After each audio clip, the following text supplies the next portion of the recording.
Hey everyone, welcome back. In this video, I wanted to run through my 5 must-have apps for the Apple Watch Ultra. Before we get started though, I just wanted to quickly thank the sponsor of today's video, TomTok. TomTok make a range of very reasonably priced tech accessories, but the one I think is really good is their tri-mode iPad case. Considering it's only $45 when you compare it to the price of an official Apple case, which has become very expensive lately, you're getting a lot of bang for your buck.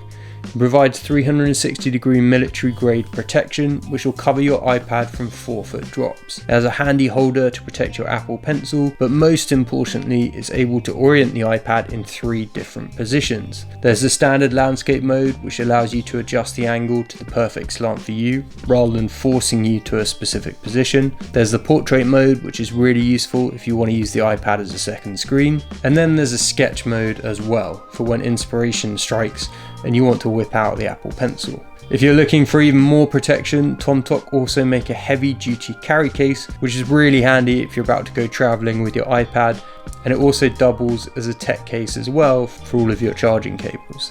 Definitely go and check out TomTok, and I'll leave a link in the description as well. First on my list of top apps for the Ultra is an app called Workoutdoors.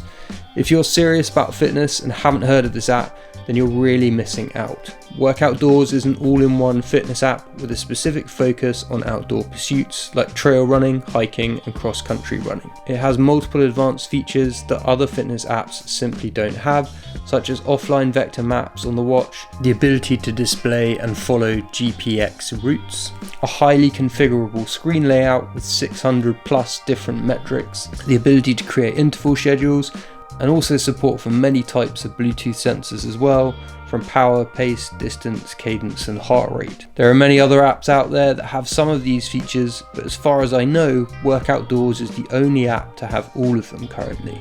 Unlike many apps these days, there's no subscription model, just a small $6.99 price tag, and then you own it for life. And yes, it does support the action button. Sticking with the outdoor theme for a moment, next up is another brilliant app called OS Maps. If you're outside of the UK, you might not have heard of OS Maps. OS actually stands for Ordnance Survey, which was created in 1791 to provide accurate topographic maps to aid the British Army in military manoeuvres. Today, Ordnance Survey is responsible for maintaining detailed topographic mapping data for the UK, but it's also available for the US, Australia and New Zealand as well. If you're sticking to urban areas, then OS Maps probably isn't going to be very helpful for you, but as soon as you're off the beaten track, it's a brilliant option for finding small paths, walks, hikes and trail running routes that simply won't show up on other mainstream apps. It's free to use in a basic form, and there's a paid version available as well, which unlocks a ton of additional features. Next up is an app called Athletic. Much like Garmin's strain score, Athletic features a recovery score, an exertion zone, as well as sleep and energy metrics. Basically, it's an all-in-one health app designed to be used daily as a replacement for Apple's own health app. The intention is to get you thinking smarter about when and how you train, making sure you're not overtraining and reducing risk of injury or burnout. This is something that Garmin has had for a while, so it's great to see an option for the Apple Watch that has achieved a similar result. The only downside is that this app is a subscription model, costing around $25 a year. Next up, we're going to be talking about an app called PT. If you're looking to get ChatGPT firing on your Apple Watch, then there's a few different options. One is by using shortcuts to integrate Siri directly with ChatGPT's API. Have a look at my video on how to do that for more info. But the other option, which we're going to be talking about here, is getting a dedicated app to act as the interface instead. If you're going down this route, then PT is definitely one of the best options in my opinion. The interface is really friendly and simple, and you can still activate PT via Siri if you turn this on in the shortcuts. Apart from its primary function of conversational AI, the app can now be connected to Apple Music to build playlists or to help with recommendations. This is just a flavour of how much more integrated AI is going to get with iOS over the next year or so I'm pretty excited to see what comes next. PT is $4.99 on the App Store.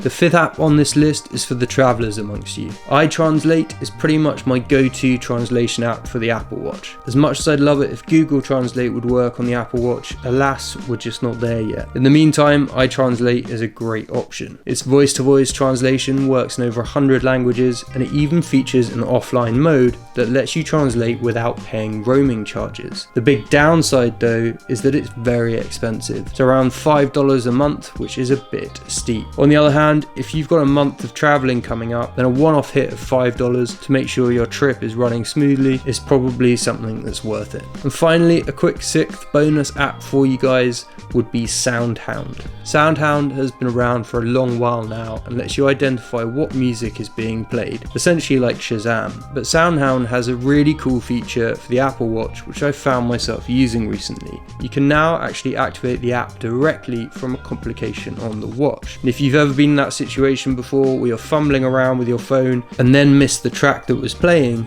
this is really going to save you. Really cool little feature, and it's completely free as well. So guys, that's it for this video. Let me know which other cool apps you're using for the Ultra. These were just my top 5 right now, and remember to like and subscribe if you haven't already, as it really helps me out. Thanks again for watching, and I'll see you in the next one.